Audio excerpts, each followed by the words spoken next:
1, verse 11. मैंने जो है प्रेरितों का काम पहला अध्याय और उसका 11 पद में पढ़ना चाहता हूँ। प्रेरितों का काम पहला अध्याय और उसका 11 और उनसे कहा, हे गलील पुरुषों, तुम क्यों खड़े आकाश की ओर देखते रहो? यीशु जो तुम्हारे पास से स्वर्ग पर उठा लिया गया, जिस रीति से तुमने उसे स्वर्ग को जाते देखा है, उसी रीति से वो फिर आएगा। Praise the Lord. I want you to understand one thing. So when you study the second coming of Jesus Christ, you can approach the second coming in multiple ways. एक बात जो है पहले मैं बताना चाहता हूँ कि जब हम लोग परमेश्वर का जो है द्वितीय आगमन के बारे में जब सीखते हैं, उसको कई जो है कोने से हमें उसको दिखाई देते हैं और कई प्रकार हम लोग उसको पढ़ सकता। Most of the time, can you unmute if you're not talking? Probably, yep. The most, yeah.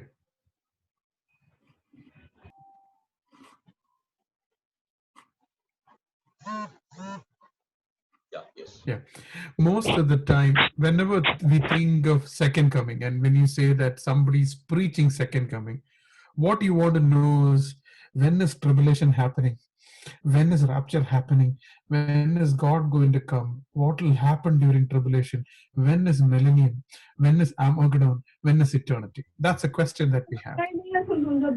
और जब हम लोग जो है परमेश्वर का वचन और परमेश्वर का द्वितीय आगमन के बारे में जब सीखने के लिए जब चाहोगे, पहला सवाल जो हमारे हृदय में जो आते हैं यही रहता है कि सखावत कब आएगा और परमेश्वर का आगमन कब होगा और उसके साथ जो है अलग अलग संभव जो होने वाला है वो सब कब होगा, इत्यादि जो है सवाल से हमारा हृदय भर जाते हैं। And that's what we are interested about most of the time.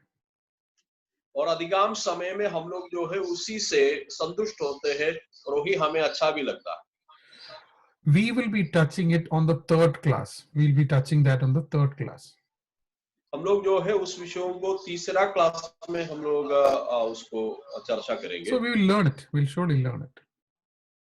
कुछ भी हो हम लोग उसके बारे में हम लोग सीखेंगे। So today I want to learn what is the foundational things that we should know regarding the second coming of Jesus. लेकिन आज हम लोग ये देखेंगे परमेश्वर का द्वितीय आगमन के बारे में हम लोग सीखने से पहले उसके नींव क्या है, नींव में क्या हम लोग को क्या समझना है उसको मैं थोड़ा समझाना चाहता हूँ। The very first thing, Acts 1 verse 11, the second coming of Jesus is a promise from God. तो पहला जो पद जो है हम लोग प्रेरितों का काम 1:11 में जो पढ़ा था, यीशु मसीह खुद जो है वायदा किया है कि उसका द्वितीय आगमन के बारे में। Till the disciples knew the promise of God, they were running about, they were scared, they did a lot of mistakes, they denied Jesus.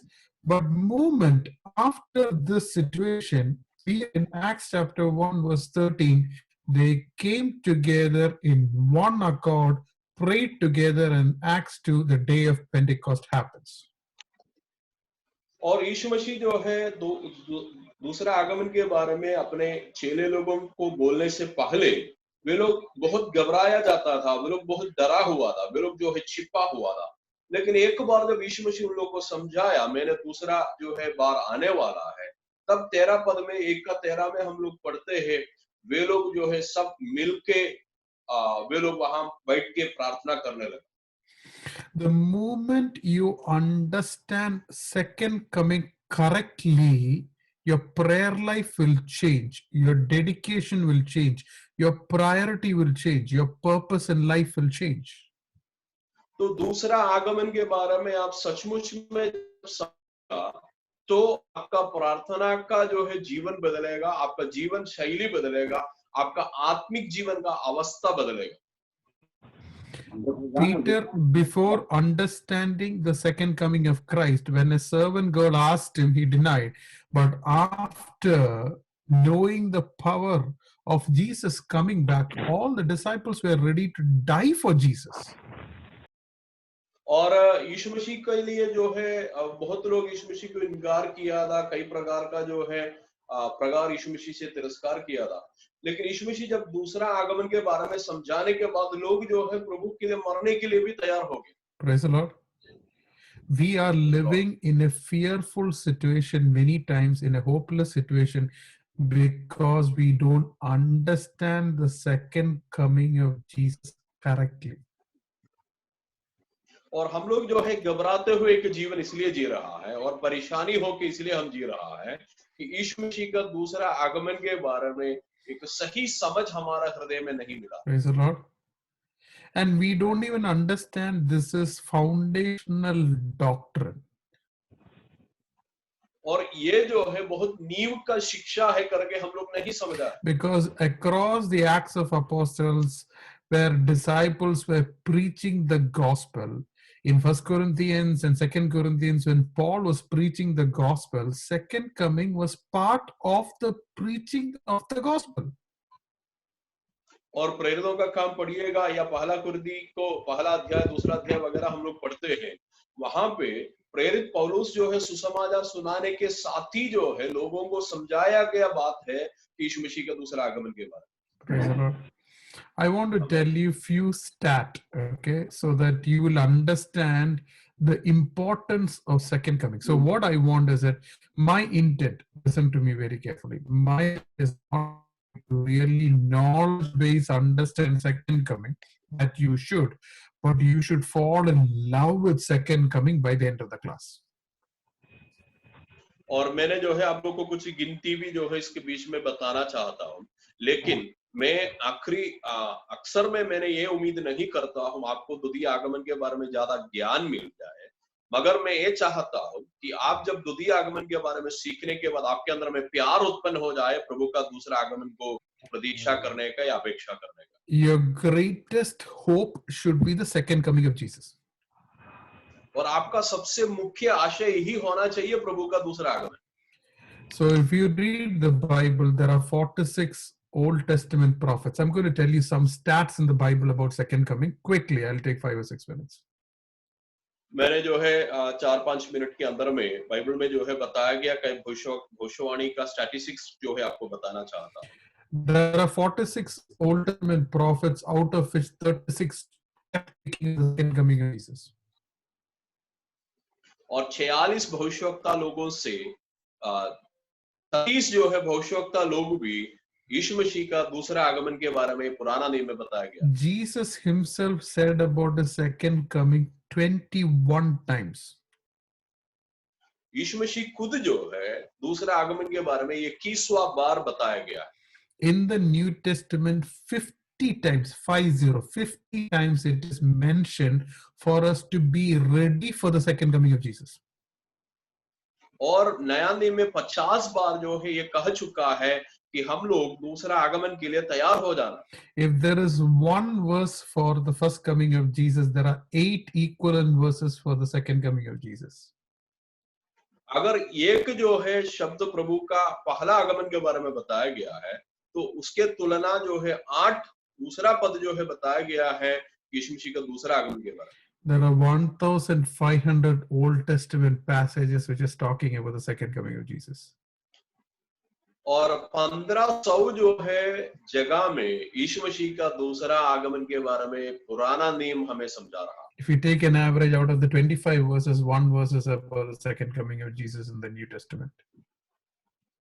और नया नियम का जो है 25 पद का एवरेज हम लोग लीजिएगा तो उसमें एक वचन जो है प्रभु का दूसरा आगमन के बारे में हमें सिखाया है। Why did I tell you all this stat? मैंने ये सारा गिनती जो क्यों कहा है? Because this is the most central theme of the Bible.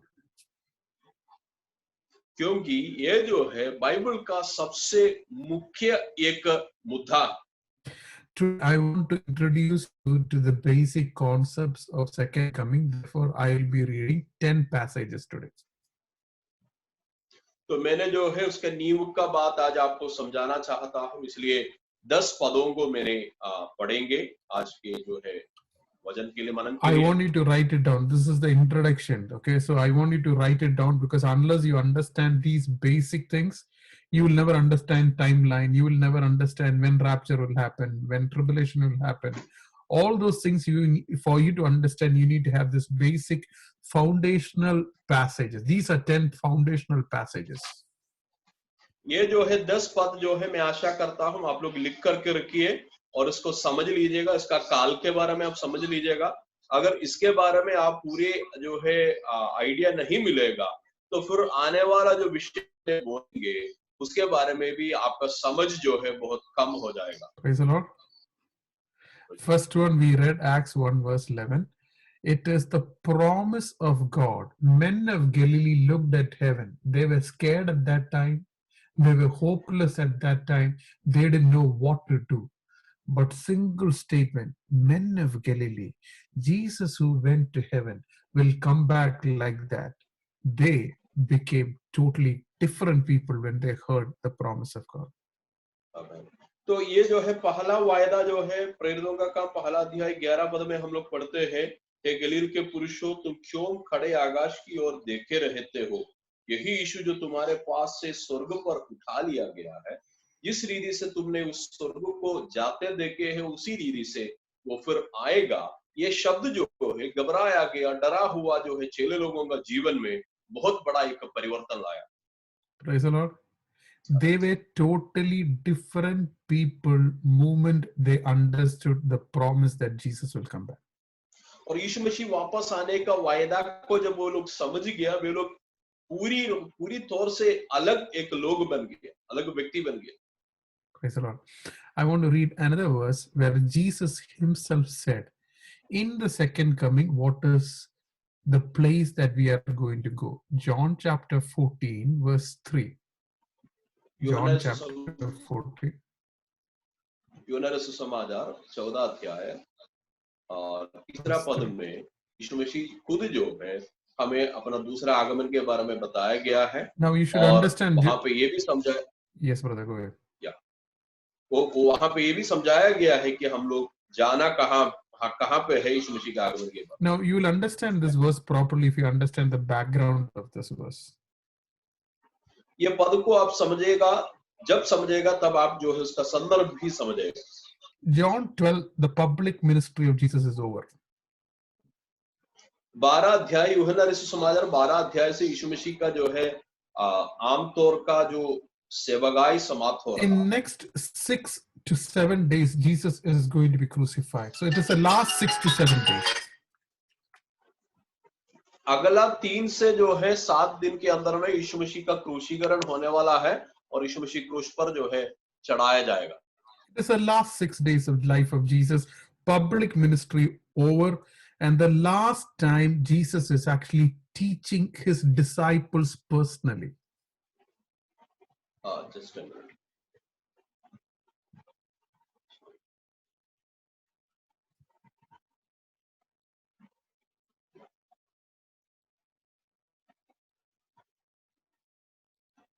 I think some issues.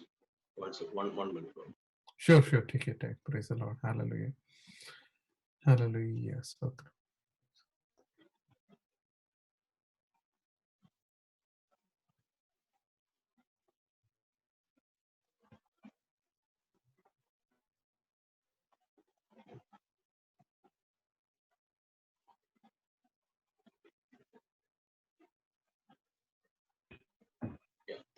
Can you repeat, please? Yeah, I'm saying John 12, the public ministry is over. After 6 days, Jesus is going to be crucified. John 14 to 16 is the last time Jesus is teaching the disciples in a very close term. और 12 अध्याय तक यीशु मसीह का सेवगाई जो है आमतौर से public ministry जो है खत्म हो गया है और हम लोग 13 से लेकर बाकी अध्याय में हम लोग ये दिखाई देते हैं यीशु मसीह अपने चेले लोगों को खास करके उन लोगों के साथ समय बिता रहा है अलग अलग नया बात सिखाने के लिए।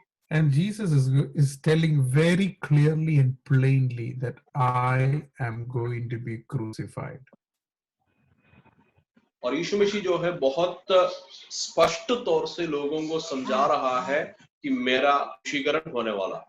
How is disciples going to handle this situation without Jesus? How will they live?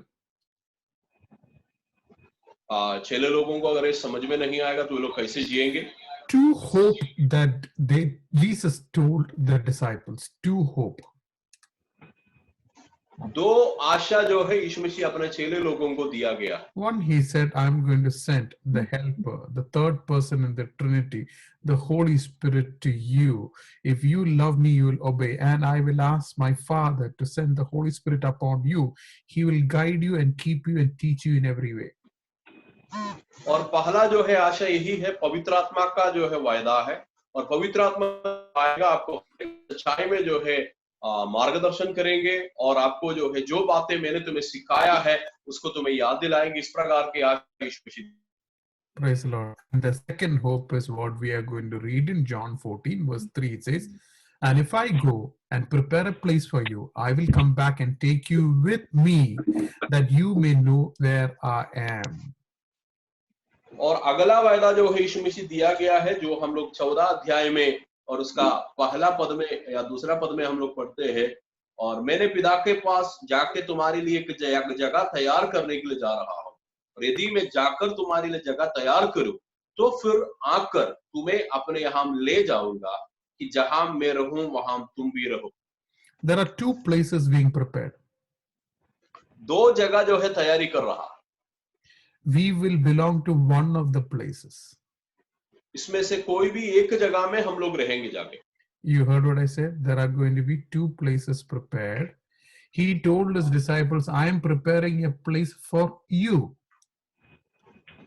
आप लोग सुना मैंने जो बोला है, दो जगह परमेश्वर तैयारी कर रहा हूं, और चेले लोगों से सिर्फ यीशु मसीह बोला, मैंने तुम्हारे लिए एक जगह तैयारी करने के लिए जा रहा हूं।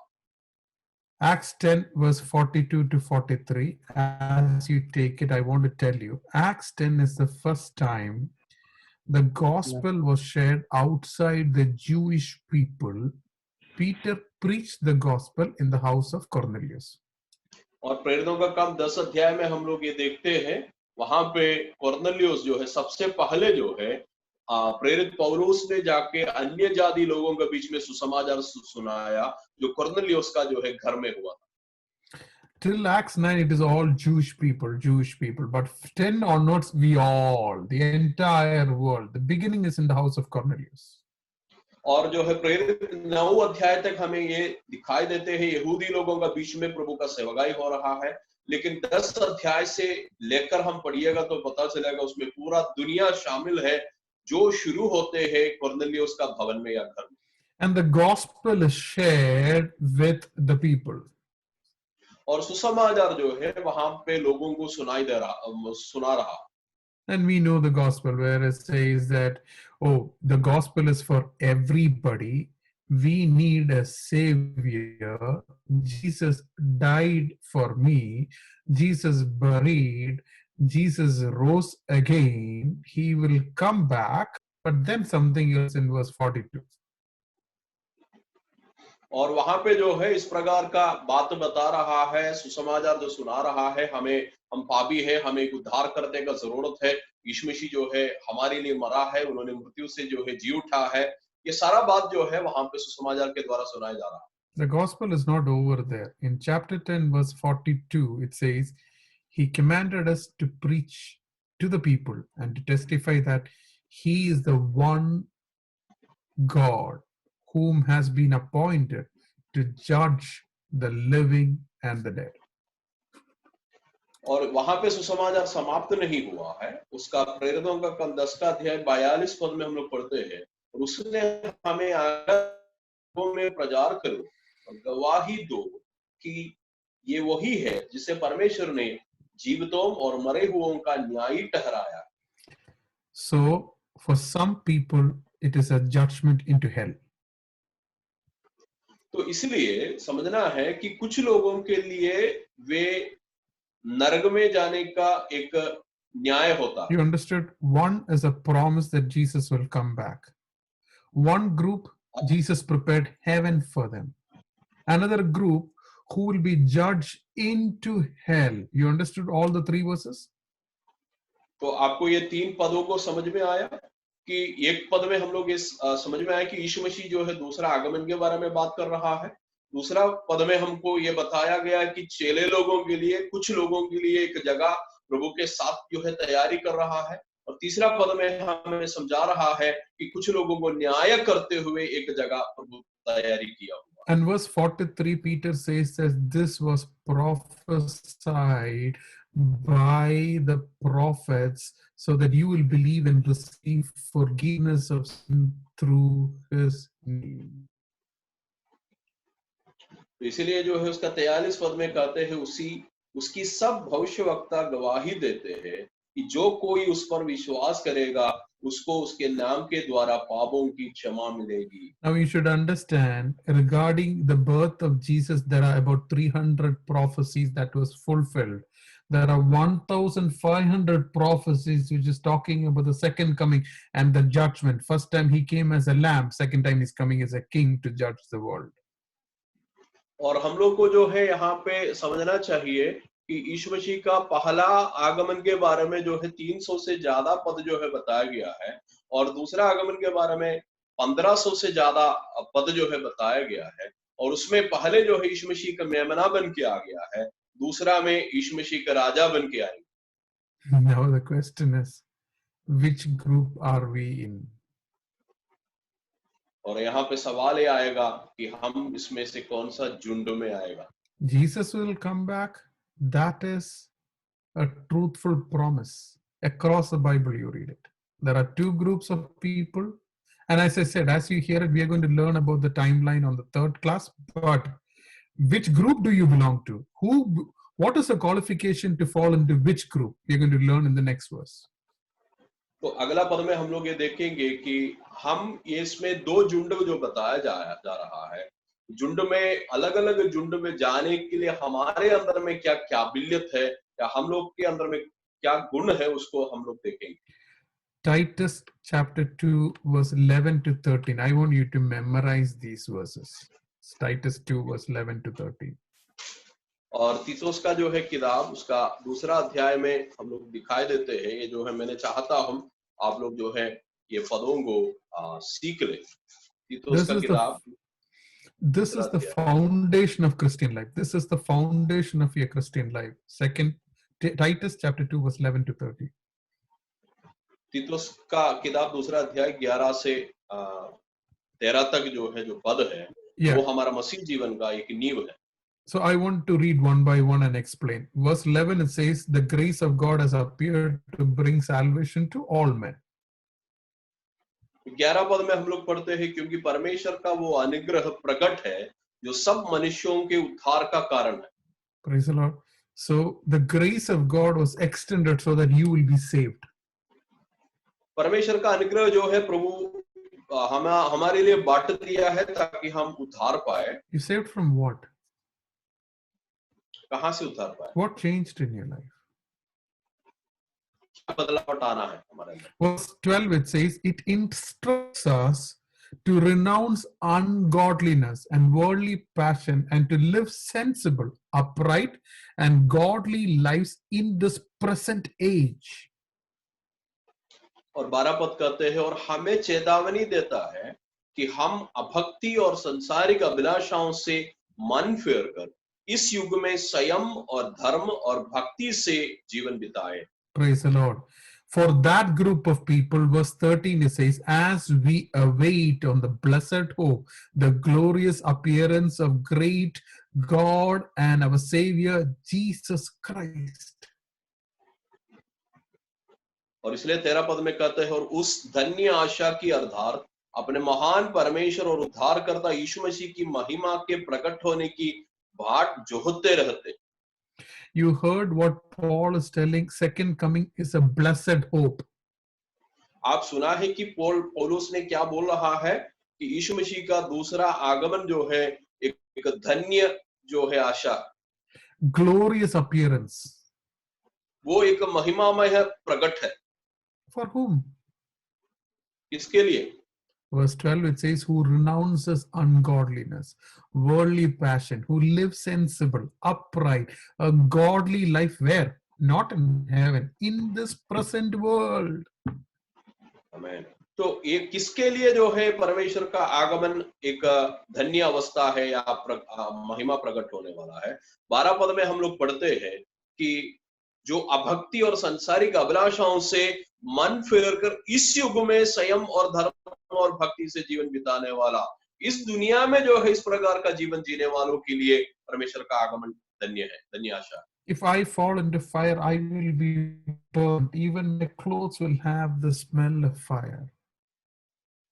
और अगर मैंने जो है आग में गिर जाएगा तो मेरा जो है कपड़ा जल जाएगा, नहीं तो भी मेरा शरीर में जो है आग का जो है महक होता।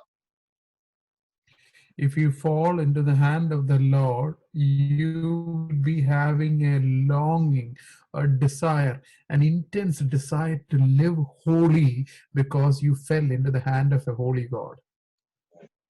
आप इस प्रकार जो है आप सर्वशक्तिमान परमेश्वर का हाथ में गिर जाएगा तो आपका जीवन में ये जो है चेतना, ये जो है इच्छा आना चाहिए कि पवित्र एक जीवन बिताने का, क्योंकि परमेश्वर जो है पवित्र। So you will be in which portion? You will be going to a place where Jesus prepared for the disciples, or hell where it is prepared for Satan and his people. Do you live holy? I'm not asking by effort, but do you long to live holy? Are you desperate to live holy? Are you excited to live holy? Do you want to leave the passions and the ungodliness of the world? For them, Christ coming is a blessed hope, a glorious appearance. तो इसलिए हम लोग इसमें कौन सा झुंड में रहेंगे, ये सवाल है कि हम लोग जो है परमेश्वर यीशु मसीह अपने चेले लोगों को रखा हुआ जगह पे हम लोग जाने के लिए तैयार है, या शैतान और उसका स्वर्गदूतों के लिए जो है रखा हुआ नरक में जाने के लिए हम अपने आप को तैयारी कर रहा है। कुछ भी हो, यहाँ पे जो लिखा है भक्ति और सांसारिक अभिलाषाओं से मन फेरे हुए लोगों के लिए जो है प्रभु अपना जगह रखा हुआ। Verse 14, I'll read, and then I want to ask you one question. Okay? Verse 14, second test, Titus 2, verse 14. पढ़ेंगे और उसके बाद He says, पढ़ेंगे उसके बाद आप सवाल।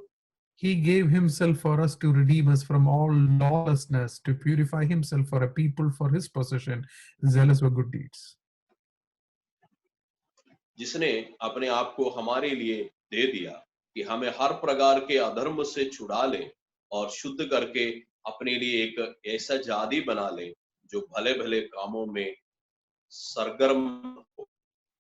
My question. God chose us so that he can keep us holy, and this people could be purified people. That's what is written here. If you are not interested to a holy, why are you listening to this class about second coming of Jesus? तो यहाँ पे जो है परमेश्वर छुड़ा लिया हुआ एक झुंड के बारे में जो बताया गया है, जो शुद्ध करके अपने लिए ऐसा एक जाति के बारे में जो बताया गया है, अगर हम एक पवित्र जीवन जीने का एक इच्छा या एक चाहत हमारे अंदर में नहीं है, तो फिर हम लोग इस क्लास सुनने का क्या उद्देश्य है? Why do you want to listen to it? Why do you want to read the Bible? Why do you want to pray? Because God will provide you protection here, provision here. God will take care of you and take you to heaven. Is that the reason why you are here? तो हम लोग जो है यहाँ पे रहने के या प्रभु के करीब रहने का क्या उद्देश्य है? प्रभु हमें इस दुनिया में हमें संभालेंगे, इसलिए परमेश्वर हमें इस दुनिया में अलग अलग आशीष देंगे, इसलिए ये सब कारण है कि हम परमेश्वर का पीछे चलने का। COVID is going on. Therefore, some people said some plague is going on. End days is there. Come to hear from me. Is this a sign of tribulation? Is it the time of Antichrist? Did you come to find that? तो आप लोग इसलिए आया है कि Covid आ गया है, ये परमेश्वर का आगमन का समय है, आगमन का वक्त है क्या? जो है इससे जो है परमेश्वर का आगमन के बारे में नया कुछ बात सीखने के लिए मिलेगा, यही हमारा इच्छा है। How long will you learn? God is looking for people who can be prepared to be a pure group of people.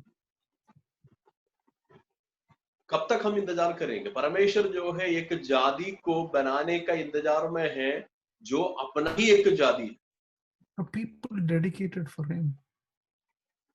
जो व्यक्ति परमेश्वर के लिए पूरी दिल से समर्पित है। Praise the Lord. Hallelujah. So 4 things I said. 1, it is a promise. तो 4 बात मैंने बोला। पहला चीज यीशु मसीह का दूसरा आगमन एक वायदा है। 2, he prepares a place for his people. दूसरा, यीशु मसीह अपने लोगों के लिए एक जगह तैयारी कर रहा है। 3, it is a judgment for the people of the world who's not of the Lord. तीसरा, यीशु मसीह का आगमन जो लोग प्रभु का नहीं है उन लोगों के लिए एक न्याय का समय है और दंड का समय। 4, it is a beautiful waiting because we are being prepared to be holy. और चौथा, हम लोग के लिए एक खूबसूरत एक इंतजार है, क्योंकि परमेश्वर हमें पवित्र बना के इंतजार कर रहा है हम प्रभु के आगमन। Oh, now you might say, how long is the waiting? Even Peter said he'll come. Paul said he'll come. When is the time going to happen? We are going to detail out, but I just want to read few verses. 2 Peter chapter 3, verse 9 to 13. I'll read few portions, 9 to 13. First we'll read 9. तो हम लोग जो है हो सकता है सवाल पूछेंगे, कब तक जो है परमेश्वर का आगमन होगा, कब तक हम इंतजार करना है, क्योंकि पौलुस भी जो है बता रहा है यीशु मसीह के आगमन के बारे में, अलग अलग लोग बताया है।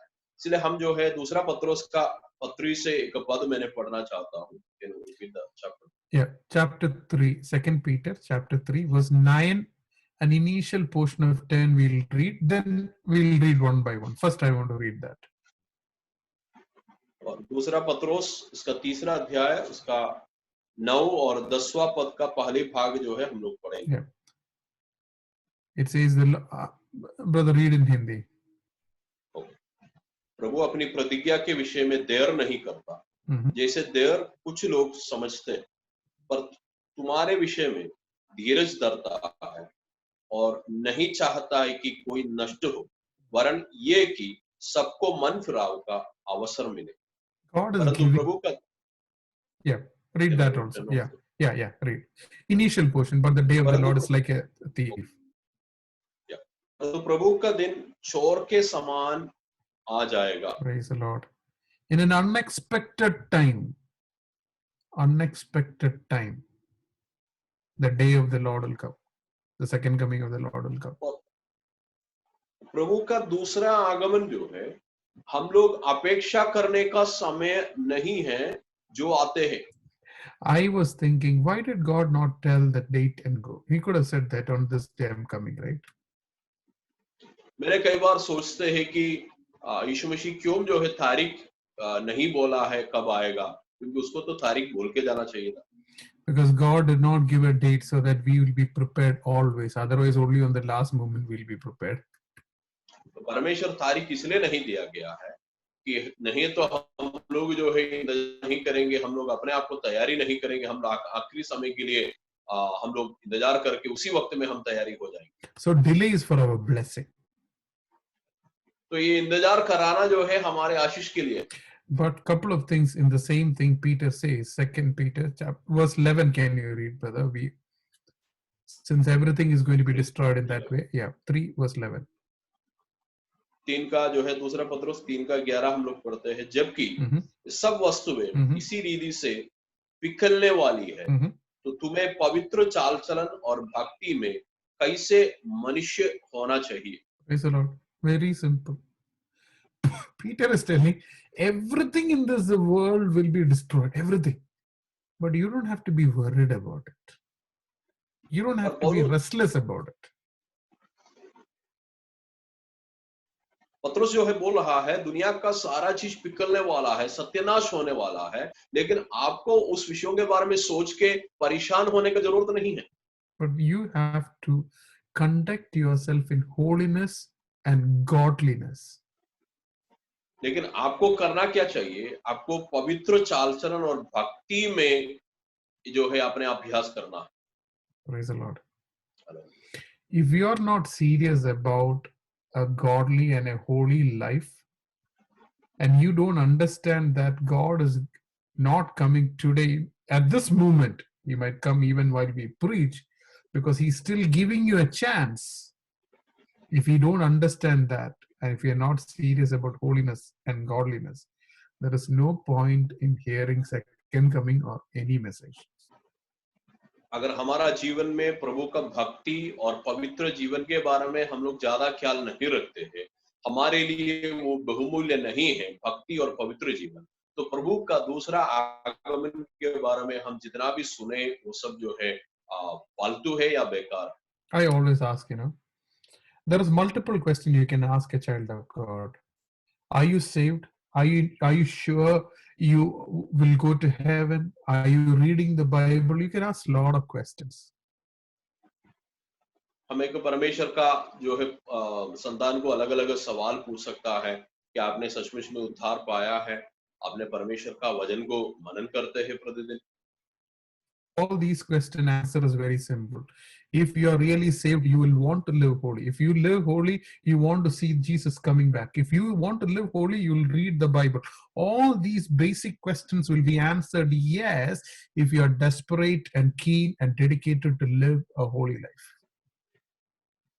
ये सारा सवाल का जवाब एक ही है। अगर आप जो है एक समर्पित होकर पवित्र जीवन जीना चाहते हैं, तो आप उद्धार पाने के बाद एक पवित्र जीवन जिएंगे। आप पवित्र जीवन जिएंगे प्रभु का आगमन को इंतजार करते हुए, और इस प्रकार आप परमेश्वर के आगमन को इंतजार करेंगे। पवित्रता के लिए ही आप अपने आप को तैयार करेंगे। One thing that always it challenges is that I always tell this way: a holy God touched me with the holy word and gave me Holy Spirit, and I can access the holy God through a holy Son, and still I don't care to live holy. Who touched you? मैंने जो है इस प्रकार कभी बोलते हैं कि पवित्र परमेश्वर मुझे स्पर्श किया है, और पवित्र परमेश्वर अपना पवित्र आत्मा मुझे दिया है, और पवित्र परमेश्वर जो है अपना पवित्र पुत्र को भी मैंने दिया है, और उसके बाद भी मैं पवित्र जीना नहीं चाहते हैं, तो फिर कौन आपके ऊपर में भरोसा रखेंगे? Who is working in your life? Excuse me. Don't fool yourself. The sign, the proof God touched you is that you will be enjoying to live holy, because in Proverbs 8:13 it says, fear of God is to hate evil. क्योंकि परमेश्वर आपको स्पर्श किया है, उसका चिन्ह यही है कि एक पवित्र जीवन जीने का एक इच्छा आपके अंदर में होते हैं। क्योंकि हम लोग सबोपदेश में हम लोग पढ़ते हैं कि 8:13. यहोवा भक्त, या उसका जो है 8 का 13 में हम लोग पढ़ते हैं कि यहोवा भक्ति से जो है आपको पवित्रता मिलता है। Praise the Lord. You'll hate evil. You'll hate evil. Fear of God is to hate evil.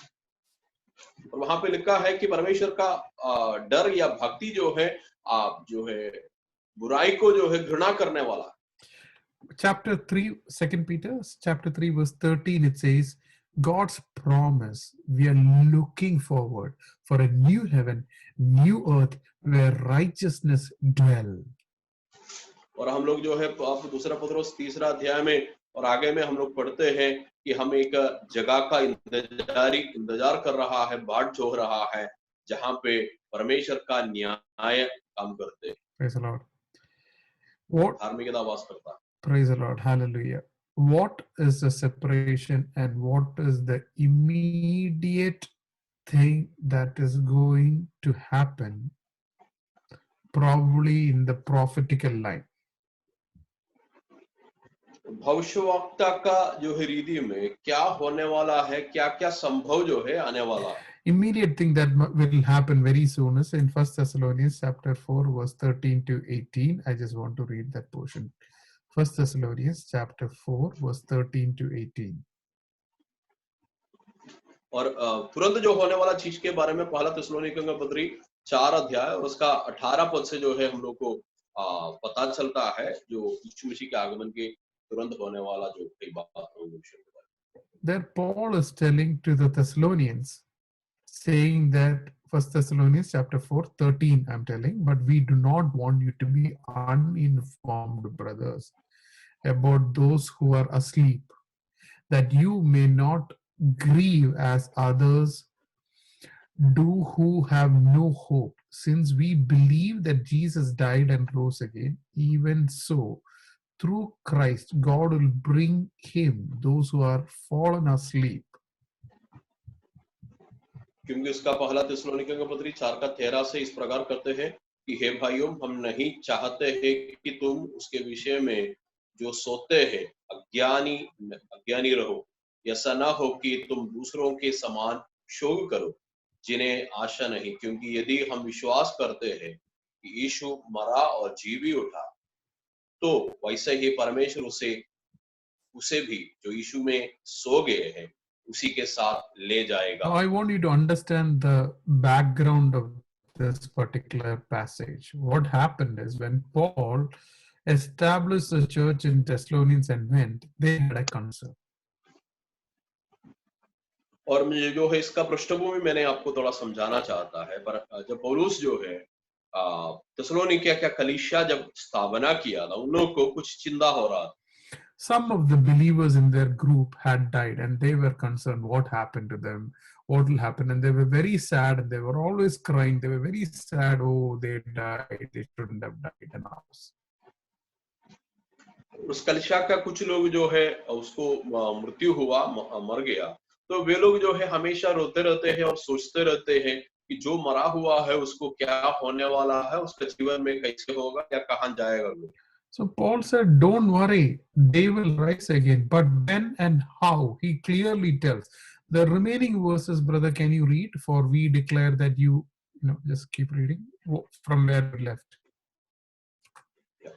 तो इसलिए पौलुस जो है कई बात जो है वहां पे समझा रहा है, और उसका जो है 15 पद से मैंने पढ़ेंगे, क्योंकि हम प्रभु के वचन के अनुसार तुमसे ये कहते हैं कि हम जो जीवित है और प्रभु के आने तक बचे रहेगा, सोए हुओं से कभी आगे न बढ़ेगा, क्योंकि प्रभु आप ही स्वर्ग से उतरेगा, उस समय ललकार और प्रधान दूत का शब्द सुनाई देगा। I want you और to listen. परमेश्वर So brother, 1 second. So Paul is talking about two groups of people. Okay, two groups, only two groups of people. He's talking. There is a group of people who believed in Jesus, who were believers who died. Then he said, second group, who are believers who are alive. Okay, so only two groups. Okay, one is believers who died, and another group, believers who are living. और यहाँ पे जो है पौलुस दो झुंड के बारे में बताया जा रहा है, विश्वासी लोग, जो लोग सो गया है या जो लोग मर गया है, और जो विश्वासी लोग, जो लोग अभी भी जिंदा है। तो दो प्रकार का लोगों को यहाँ पे दिखाई देते हैं। It is not about everybody. It is only believers who died and who's living. और ये सारे लोगों के लिए नहीं है, ये जो पद जो है दो लोगों के लिए है, केवल जो लोग विश्वासी है और कुछ लोग मरा है, कुछ लोग जिंदा है। It says, for Lord himself will descend from heaven. Can you read that portion, brother? The Lord will descend from heaven on the voice of the archangel. Yeah. 16. क्योंकि प्रभु आप ही स्वर्ग से उतरेगा, उस समय ललकार और प्रधान दूत का शब्द सुनाई देगा, और परमेश्वर की तुरही फूकी जाएगी, और जो मसीह में मरे हैं वे पहले जी उठेंगे। Then we who are alive, who are left, तब हम जो जीवित और बचे रहेगा उनके साथ बादलों पर उठा लिया जाएंगे कि हवा में प्रभु से मिले, और इस रीति से हम सदा प्रभु के साथ रहेंगे। Praise the Lord. This is talking about rapture. We will cover this more during the time of timeline. I'm going to give you a timeline on how this is going to happen. But remember one thing. There is God's children who are dead and who are alive is going to join with Christ in rapture. और इसका जो है समय काल के बारे में मैंने बाद में आपको समझाएंगे, समय काल मैंने पहले आपको बताएंगे लेकिन बाद में उसको समझाएंगे। लेकिन यहाँ पे एक बात समझना है, जो लोग मसीह में मरा है, जो लोग मसीह में जीवित है, दोनों यीशु मसीह से मिलने का एक दिन है, यीशु मसीह का दूसरा आगमन। Why am I keeping this suspense, not telling the timeline? Only for one reason. I want you to be prepared to be part of that group. By the time we come to timeline, I want you to be desperate to live holy, dedicated, surrendered, prepared. Lord, I want to be in that group when Christ comes, when I'm going with him. I'm confident I will be in that group. मैंने उसका समय काल क्यों पहले नहीं बताना चाहते हैं, इसलिए नहीं बताना चाहते हैं, ये जो है उसका नींव की बात हम लोग सीखने के समय में आपके हृदय में एक चाहत होना चाहिए, प्रभु मुझे पवित्र होना है, आपका जो है आगमन में जो है आने के लिए जाने के लिए मुझे तैयार होना है, इस प्रकार की इच्छा आपके हृदय में होना चाहिए। If that involves you to dedicate your life asking forgiveness, Lord, I have messed it up. I am not serious in my Christian life. I want you to surrender even before we come to those classes. तो इसलिए सबसे पहले ये करना अच्छा है कि classes में आने से पहले ही प्रभु से बोले, प्रभु मेरा आत्मिक जीवन जो है बहुत खराब है, मैंने जो है जिस विषयों में जो है मैं गंभीर रहना है गंभीर नहीं है, और मुझे जो है आप उसके लिए तैयारी कीजिए। And that's a desire of God. That is a qualification. That's the next verse I want to read. 1 Thessalonians chapter 3, verse 13. Can you read 1 Thessalonians? और यही जो है प्रभु का इच्छा भी है, और यही जो है परमेश्वर हमारे जीवन से चाहते हैं, जो क्योंकि पहला थिस्सलुनीयों 3 अध्याय में उसके विषयों के बारे में कहते हैं। 30, yeah, 30, 3:13, पहला थिस्सलुनीयों 3:13, ताकि वो तुम्हारे मनों को ऐसा स्थिर करे कि जब हमारे प्रभु यीशु अपने सब पवित्र लोगों के साथ आए तो वे हमारे परमेश्वर और पिता के सामने पवित्रता में निर्दोष ठहरे। If you want to live holy, Paul is telling God will establish you to have a blameless life in holiness. Did you hear that? तो आपने जो है सुना है कि यहाँ पे पौलुस बोल रहा है कि तुम अगर जो है तुम्हारे मनों को ऐसा स्थिर करे कि जब हमारे प्रभु यीशु अपने सब पवित्र लोगों के साथ आएगा तो वे हमारे परमेश्वर और पिता के सामने पवित्रता में निर्दोष ठहरे। He will establish you. God will establish whom? परमेश्वर हमें निर्दोष ठहराएंगे। परमेश्वर किसको निर्दोष ठहराएंगे? If you desire to live holy, God will establish you. अगर आपके अंदर में इच्छा है कि पवित्र जीवन जीने का, तब परमेश्वर आपको निर्दोष ठहराएंगे। You understood? You heard that, God will establish you. God will not establish if you are not desiring at all. Gospel is for everybody. Gospel is for everybody to accept it. But the proof that you accept it is that there will be a beautiful longing for you to live holy. And if you are trying to live holy, and if you're dedicated to live holy, if you surrender to live holy, God will enable you, because you cannot live holy by yourself.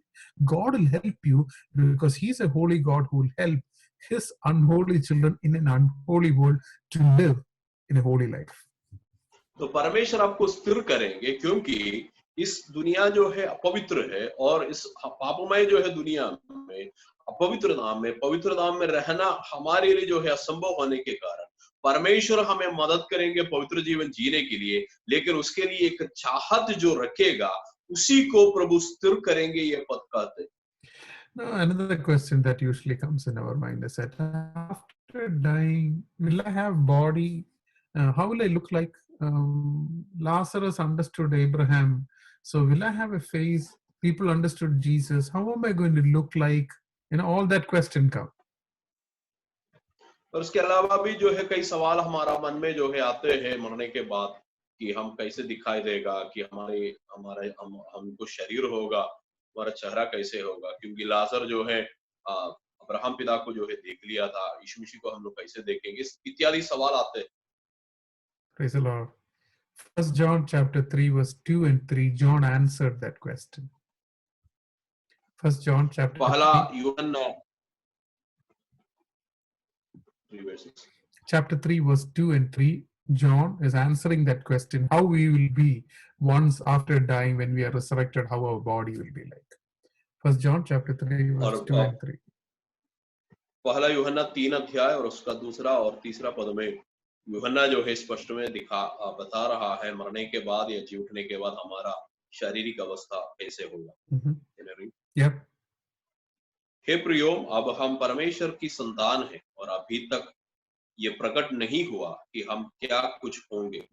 इतना जानते हैं कि जब वो प्रकट होगा तो हम उसके समान होंगे, क्योंकि उसको वैसा ही देखेंगे जैसे वो है। और जो कोई उस पर ये आशा रखता है वो अपने आप को वैसा ही पवित्र करता है जैसे वो पवित्र है। Remember one thing, every verse about second coming you touch, holiness will be touched.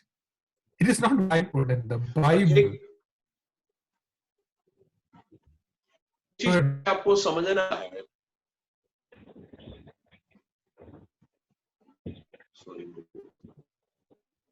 ये चीज आपको समझना है, जब आप जो है प्रभु का दूसरा आगमन के बारे में जो पद पढ़ेंगे, वहां पे जो है पवित्रता के बारे में भी आपको दिखाई देते हैं, क्योंकि जो प्रभु का आगमन का एक बाई प्रोडक्ट, पवित्रता का एक बाई प्रोडक्ट है जो है परमेश्वर के आगमन, दूसरा Amen. John is telling when he is appearing, how we might look like, we don't know. John is telling, I don't know, but I know one thing: we look like him. We will look like him when he comes. He will take us, and our body will be changed, and we will look like him. But who will be like him? Everyone who hopes in him will purify himself as he is pure.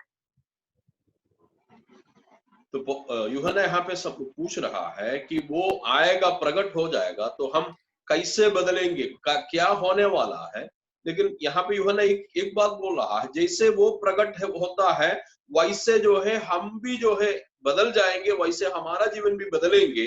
लेकिन उसके लिए क्या होना चाहिए कि तीसरा पद कहते हैं, जो कोई उस पर ये आशा रखता है वो अपने आप को वैसा ही पवित्र करता है जैसे वो पवित्र है। In eternity, no sickness, no health issues, perfect health, everything, having the attribute of God, we will become like him. But we are who will purify themselves and whose hope is in Jesus. If your hope is in Jesus, you will purify yourself and you will live a pure life. अगर आपकी आशा जो है प्रभु पर है, तो आप अपने आप को पवित्र ठहरा के, अपने आप को पवित्र बना के प्रभु पर अपना आशा रखेंगे, क्योंकि हम लोग जो जिस दुनिया में जाने वाला है, जहाँ पे मृत्यु नहीं है, जहाँ पे बीमारी नहीं है, लेकिन वहां पे परमेश्वर जैसे पवित्र है वैसे हम भी पवित्र रहना। I want to read 2 more verses and then end today's thought, so that with this in mind we will learn rest of the classes. तो मैंने 2 और पद पढ़ के आज का क्लास में समाप्त करेंगे, ताकि ये जो है मन में रखते हुए अगला दिन हम क्लास शुरू करेंगे। One is 1 Peter chapter 1 verse 13 to 16. पहला जो है पहला पत्रुस पहला अध्याय 16 पद से लेकर 20 पद तक। What you could do is actually we can read verse 13 and then we can go to verse 15. 13 you can read 1 Peter 1 verse 13. पहला पत्रुस 13 to 13 से 16 पद तक, 13 से 16 पद तक। Yeah, since time is, we can read 13 and verse 15. That should be good. But read the entire thing at home. Yeah. बाकी आपको पढ़ सकता है। इस कारण अपनी अपनी बुद्धि की कमर बांधकर और सचेत रहकर उस अनुग्रह की पूरी आशा रखो जो यीशु मसीह के प्रकट होने के समय तुम्हें मिलने वाला है। आज्ञाकारी बालकों के समान जैसा आज्ञाकारी बालकों के समान अपनी अज्ञानता के समय की पुरानी अभिलाषाओं के सदृश न बने, पर जैसे तुम्हारे बुलाने वाला पवित्र है वैसे ही तुम भी अपने सारे चाल चलन में पवित्र बनो। It's saying at the revelation of Jesus Christ, till that time when Jesus is coming back, you lived in an old manner. Change and live holy. It's saying that he called you to live holy. God called you to live holy. Your mindset should change. Your heart desires will change. Everything will change. You take any verses on second coming, I told 1,500 references. Everything touches one thing. Be prepared for the second coming of God and live holy. Change your ways. He called you to be holy. And verse 16, he says, be holy because I am holy. तो इसलिए मैंने कहा था, हम जो पद 1500 पद के बारे में मैंने बताया उसको ले लीजिएगा, और उसमें अधिकांश पद में जो है प्रभु का दूसरे आगमन के साथ बोलने के साथ एक और बात भी जो बता रहा है, पवित्रता बन के जो है प्रभु के इंतजार करने के बारे में, क्योंकि 16 पद भी यही कहता है, क्योंकि लिखा है पवित्र बनो क्योंकि मैं पवित्र हूँ। No, you saw, right? Paul, Peter, John, Jesus, all of them said with such happiness and joy, Jesus is coming back. Be strong, live holy. You're going with the holy God. तो परमेश्वर जो है वापस आने वाला है, इसलिए पवित्र बनो क्योंकि पवित्र परमेश्वर के साथ वापस जाने वाला। Hallelujah. Praise the Lord. One more verse we'll read, then I'll stop. If you have any questions, we'll take for 10 minutes. Philippians 1 verse 10. फिलिपियों का पत्र 1 का जो है 10 पद भी पढ़ के मैंने जो है यहाँ पे समाप्त करेंगे। इसके बाद जो है आपको कोई सवाल है, इस सवाल के लिए मैं समय देना चाहता हूँ। फिलिपियों का पत्र पहला अध्याय उसका 10वां पद। प्रकार पढ़ते हैं, यहाँ तक कि तुम उत्तम से उत्तम बातों को प्रिय जानो और मसीह के दिन तक सच्चे बने रहो और ठोकर न खाओ. I like this, excellent, pure, blameless. For what? For day of Christ. Because the image that we lost in the Garden of Eden is completed when we meet Christ, but till then we live an excellent, pure, and blameless life.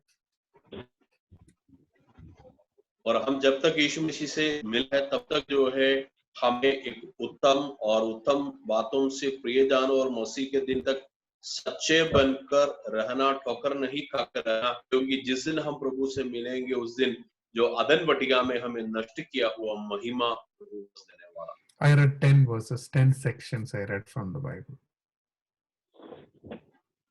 आज जो है 10 भागों को या पदों को मैंने Bible से There is a promise. There is a promise that Jesus will come back.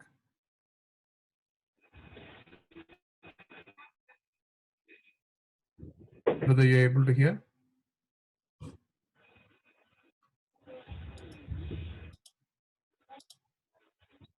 Can you repeat? Yes, now we can. Yeah. I was just telling that there are 10 things which I read. One is a promise of God.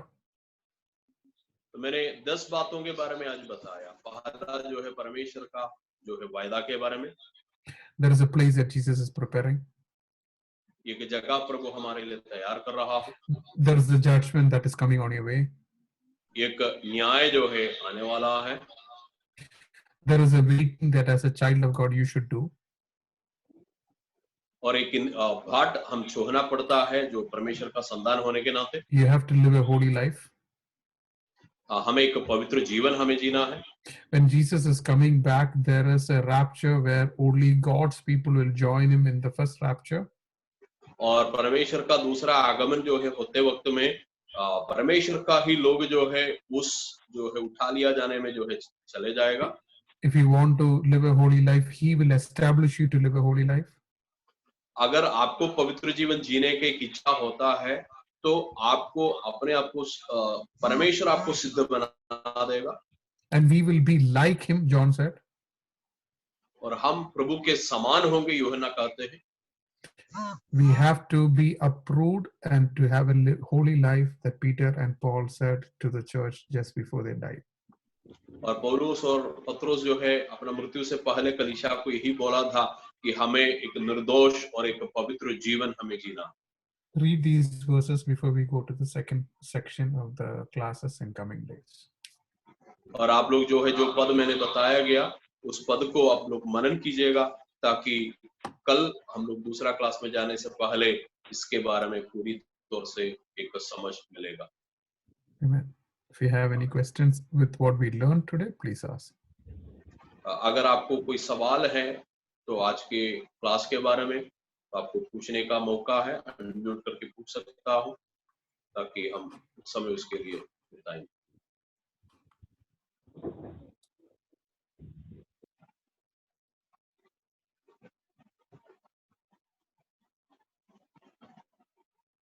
I have a question. मुझे एक सवाल है कि पवित्रता में ही पहले हिंदी में बोलेंगे इसके बाद हिंदी इंग्लिश में बोलेंगे. पवित्रता का परिभाषा हम कैसे दे सकता है? How can we define holiness? What is holiness? Because for many people the holiness is a relative thing. For some particularly something related to external things. For some people external matters are unholy, but for some other people external matters are not that much unholy. Absolutely. So what is the benchmark and how can we define this holiness? Right. The right living, difference between truth, like, what do you define as sin? Honestly, that is a question. If I don't do sin, then obviously I'm living holy. The answer is simple. But then how do I define sin? So the question is not how to live holy, but how do I define sin? Holiness is like not to sin. If I'm not sinning, I'm putting every effort and trusting in God. That is sin. So sin can be defined in multiple ways. One is God has given us consciousness inside our heart by which we can understand some things. Even if you're not a child of God, you understand. sin can be defined through culture, the way we grow up. Our parents can say this is not right, this is not wrong. Government can say, don't do this, don't do this. That way also sin can be defined. So we are surrounded with a lot of information where we define sin. But when you define sin that way, Excuse me, can I ask, translate? yeah, sorry, sir. तो सवाल ये था कि पवित्रता हम कैसे परिभाषा दे सकता है कि पाप नहीं करते हैं उसको पवित्रता हम कह सकता है आमतौर से, लेकिन फिर सवाल आएगा पाप का परिभाषा हम कैसे देंगे। पाप जो है नहीं करते हैं उसके लिए कई उदाहरण हमें बता सकता है। सरकार जो है हमें बताया गया, कई नियमों को बताया गया, हम उसको पालन कर रहे हैं, उसका मतलब है हम पाप नहीं कर रहा है। माँ बाप के आगे जो है बताया गया है, उसको हम लोग पालन कर रहे हैं, तो उसका मतलब है हम पाप नहीं कर रहा। तो पाप नहीं करते हैं वही केवल पवित्रता है। तो पवित्रता का परिभाषा हम लोग जानने से पहले पाप का परिभाषा भी हमें समझना चाहिए। Praise the Lord. Thank you. So when you're defining sin, your source of truth to define sin is the Bible. तो जब हम लोग पाप का परिभाषा देते हैं तो उसका जो है स्रोत या नींव जो है हमारे लिए बाइबल होना चाहिए। I'll tell you a few examples. Externally, I'm just telling an example. This might sounds not so great. Let's say, the world is telling, oh, I should not have a relation with a lady. I should not touch a lady. That's the world standard. तो मैंने जो है बाहरी तौर से कुछ उदाहरण हो सकता है मैंने बताएंगे, इतना तक सही है नहीं मालूम।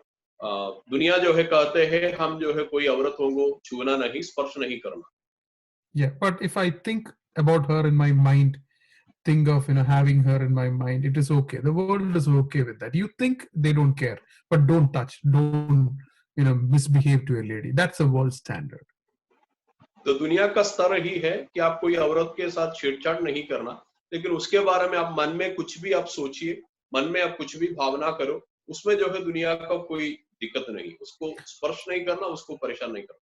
Yeah, so according to the world, you're not sinning if you don't touch anybody or you don't talk bad to anybody, but you think it's okay. तो लेकिन दुनिया का जो है स्तर के आधार पर आप जब तक उसको कुछ नहीं कर रहा है, आप गलती नहीं कर रहा हूं, आप मन में सोचिए, मन में कुछ भी कीजिए, कोई दिक्कत नहीं। So did you live holy by following the world standard? No, because the Bible has a different standard. क्या हम लोग इस दुनिया का जो है स्तर के आधार पर पवित्र बन सकता है? नहीं, क्योंकि बाइबल का जो है स्तर अलग है। Matthew 5 verse 20, Jesus said, if you think of a woman to possess her in your mind, to lust after her, you've already committed adultery. तो इसलिए मत्ती सुसमाचार 5वें अध्याय में यीशु मसीह चेले लोगों को कहा गया है, एक कुदृष्टि के साथ कोई भी औरत को हम लोग देख लिया है, तो हम and you try to व्यभिचार possess कर her. चुके। Yeah, you already committed adultery. Matthew 5 verse 28. You already committed adultery if you thought about her in your mind, not touching, thinking, and think about her to have her. और आपने जो है व्यभिचार कर चुके हैं क्योंकि आपने जो है उस औरत के बारे में मन में सोच लिया था और जो है उसके साथ जो है कुदृष्टि के साथ उसको देख लिया था। Yeah, in a bad way. Lust is what is mentioned.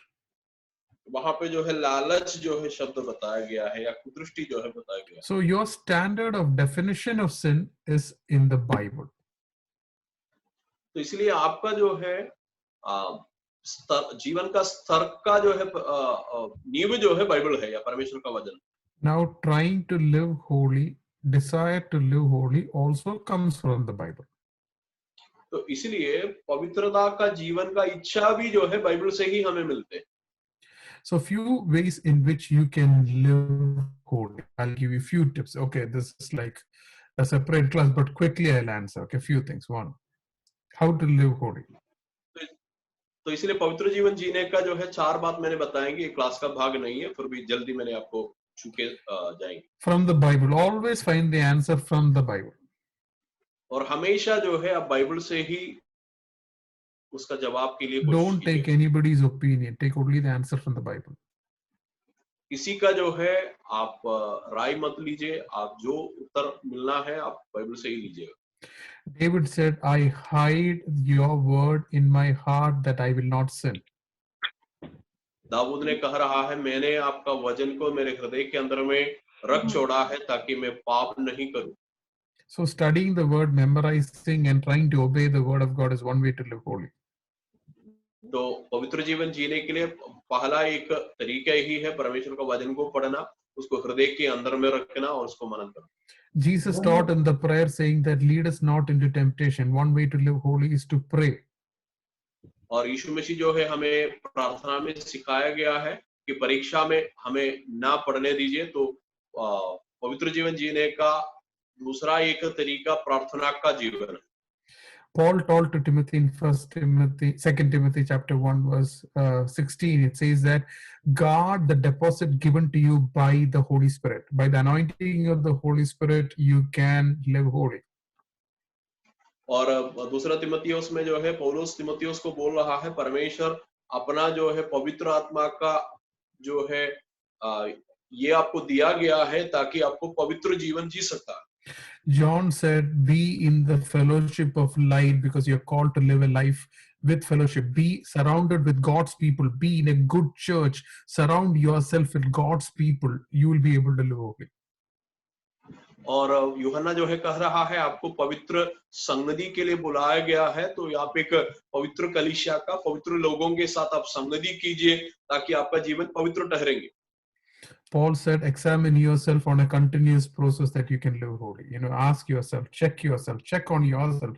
Don't judge others, but judge yourself to see where you are. और पौलुस भी कहते हैं कि आप अपने आप को परख लो, आप दूसरों को परखने से ज्यादा अपने आप को परख लो कि कहाँ पे आपका जीवन में गलती है। Those are quick things, but I hope it helps. ये सारा जो है जल्दी बोला हुआ बात है, लेकिन ये आपको मदद करेगा तो पवित्र जीवन जीने के लिए। और कोई सवाल है किसी को आज का जो है क्लास के आधार पर, या आने वाला दिन में हो सकता है? कमिंग के आधार पर है भैया। हाँ ठीक है, आज जो है क्लास हुआ है उसके आधार पर है। मैंने सेकंड कमिंग के बारे में केवल नींव का क्लास तो हुआ है, आने वाला दिन में ही वो जो है सिखाया जाएगा बाद में। आज की अच्छा क्लास ठीक के है, तो संबंध आने में वाला दिन में पूछेंगे। Okay, very good. She will ask later. Or probably you can ask. Probably I can cover that in the next class also. You can. What is नहीं the तो आपको question? सवाल अभी पूछ सकता हूँ, बाद में जो है उसका जवाब मिल जाएगा। मतलब जब पढ़ रहे थे ना, हम गॉस्पेल्स कंप्लीट किए वंस अगेन बूढ़ा का, तो जब पढ़ रहे थे तो उसमें लिखा था कि एक मैदान में रहेंगे, दूसरा उठा लिए जाएंगे, दो चक्की पीस रहेंगे, एक उठा लिए जाएंगे, ये सब है ना जी। तो मतलब ये सब पहले होगा या ये सब पहले होगा या पहले जीसस को आते हुए हम लोग देखेंगे? मतलब एक उठा लिया जाएगा, उठाने के बाद जीसस को आते हुए देखेंगे कि पहले देखेंगे? मतलब पहले, और उसके बाद जो प्रकाशित वाक्य में है ना कि शैतान का राज्य पूरा आ जाएगा, जो 666 वाला लेटर्स है, वो लास्ट में है कि जीसस के आने के बाद है कि पहले है? बस यही है। Very simple. So I understood the question. So the answer is there actually in one of the passage what we, 1 Thessalonians chapter 4 verse 16 says, those who are in Christ will be taken, means those who are not in Christ, where are they? They are in the world only.